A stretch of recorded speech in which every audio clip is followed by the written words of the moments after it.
आई पाटली मग उभा राहायच नाही. आठे बी मारा ना, आठे बी मारा मधली साईड बी राहिली. रिटर्न 6-7 पाटल्या जाई राहण्यात मोजिले दखत. म्हणजे त्यामुळे काय वेगळे सुरुवातले पहिली जी सुरुवात आहे आपल्या तडे थोडा जजमेंट बसा ना पडत. नंतर जी मूठ आपली धरायची ती मूठ आपली शेवटपर्यंत बरोबर चालत. तसाच आपला भाऊ व्यवस्थितरित्या खत मारी राहणार. तरी आज नाव मका 2 पाणी भरलेत आणि त्यांना जे क्वालिटी आहे ते सगळं आपलं गोड परिवार बघू शकतस.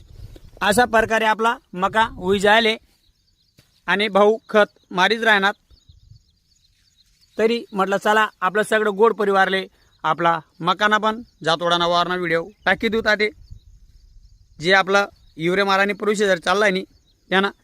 आणि युरिया मारानं बी एकच कारण आहे, जास्त जर मारा आपण त्यामा युरियानं काय आहे क्वालिटी देस आणि झाडले जे आपलं पीक आहे त्याला वाढवणं काम करस. पण त्यामा नुकसान एवढं बी आपण जर जास्त युरियाचा वापर करा ते काय आपलं बडं जमिनीला लागच नाही.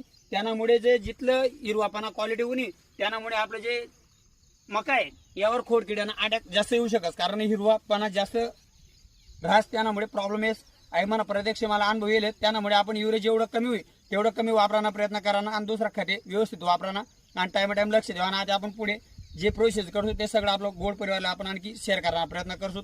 जय जवान, जय किसान, जय कांदे. सगळं आपलं गोड परिवारला आपला खांद्याचा शेतकरी देणेच म्हणून राम राम मंडळी.